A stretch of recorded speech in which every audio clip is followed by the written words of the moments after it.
Thanks for joining us at Right On Replicas, where we're proud to bring you the best scale model kit reviews on the planet.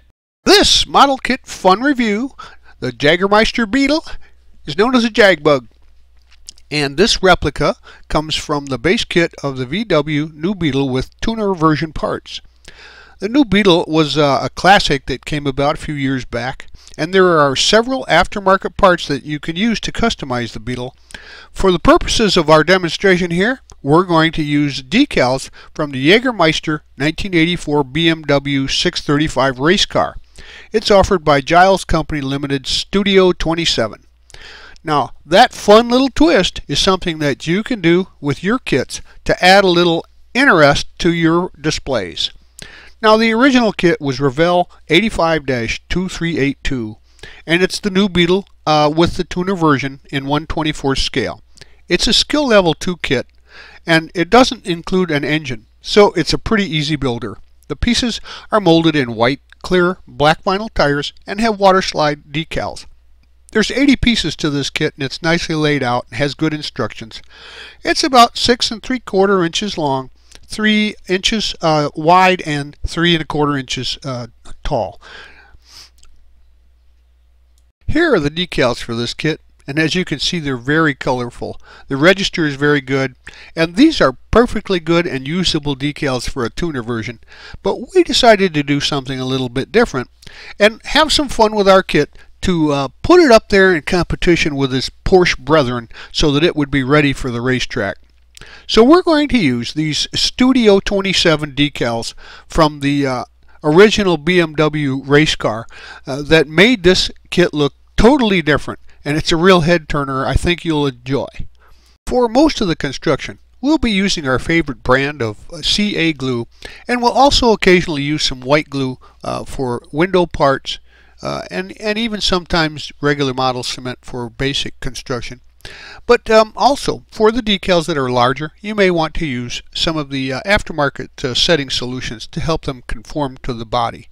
Now remember, when using any of the products you hear see mentioned, always follow the manufacturer's safety suggestions for your own protection. We'll start our construction with the dashboard. It gets painted insignia white and then detailed with some gloss orange, with some of the semi-gloss black details for radio and knobs, etc. And decal number 13 is applied to the left side of the dashboard there, and the column is painted white and detailed with some orange. As you can see, decal 14 then is applied to the steering column, and the steering column is then glued to the dashboard. Now the hand grip gets painted white and also detailed with a little bit of gloss orange before it's attached to the dashboard.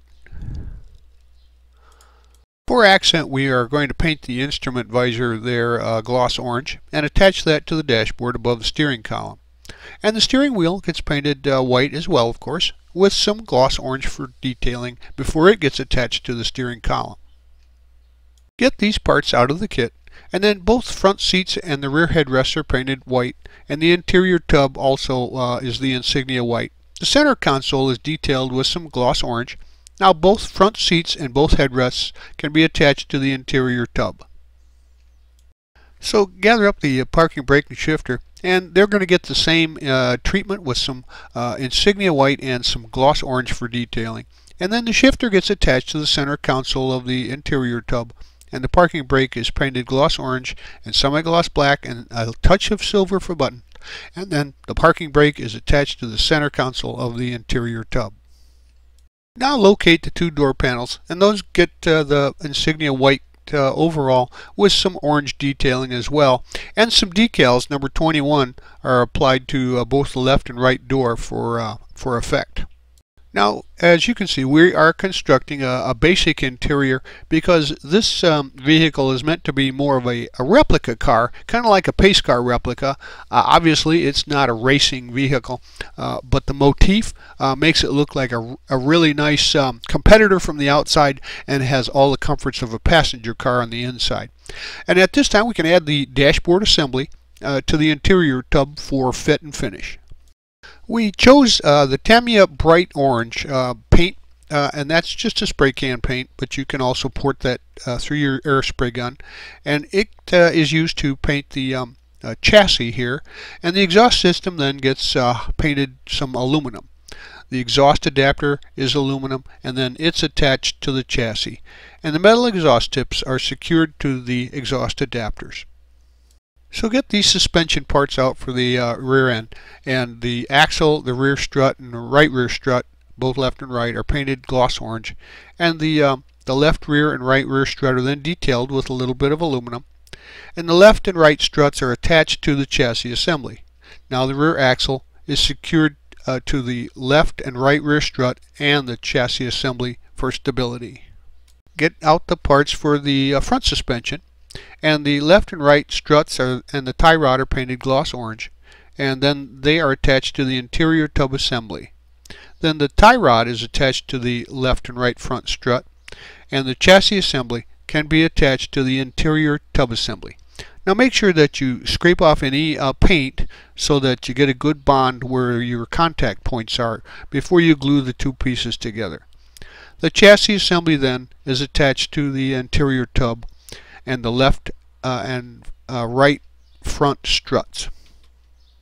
So next we can start on body prep, and it's a good clean casting, so there's really not much to clean up, but there is some parting lines that you'll want to work on, and then give it an overall light sanding.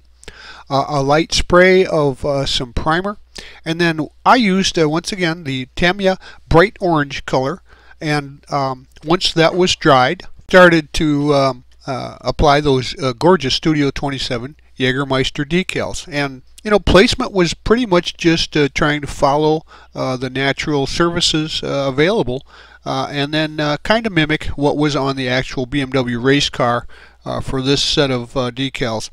And it turned out pretty well, I think. Some of the decals fit a little tightly, and they still look pretty good. So I think if you're to do that, just study over everything and make sure that you place them in position as a mock-up with printed duplicates before you actually apply them.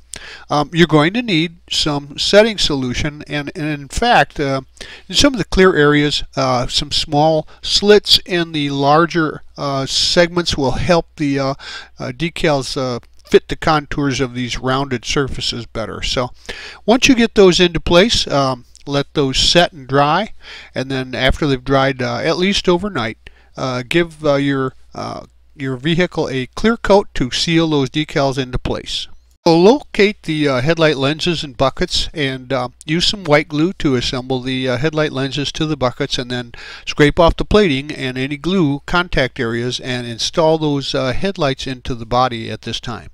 Get the turn signal lenses out, and you're going to paint the outer halves of those with some turn signal amber, and then the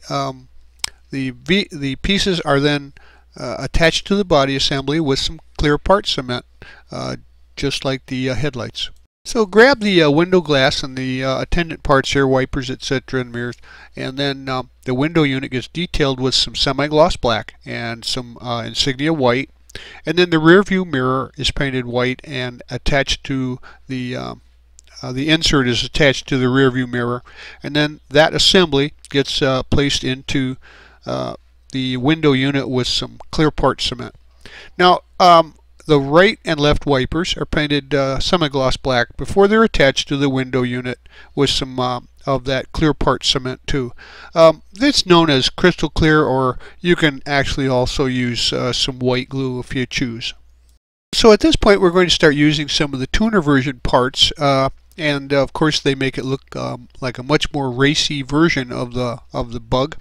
And so the front bumper gets sprayed with the bright orange and detailed with some silver in the parking lights area, and then flat black for the grille. Now the parking lights are installed into the front bumper with some clear part cement, and then the tuner front bumper gets attached to the body assembly.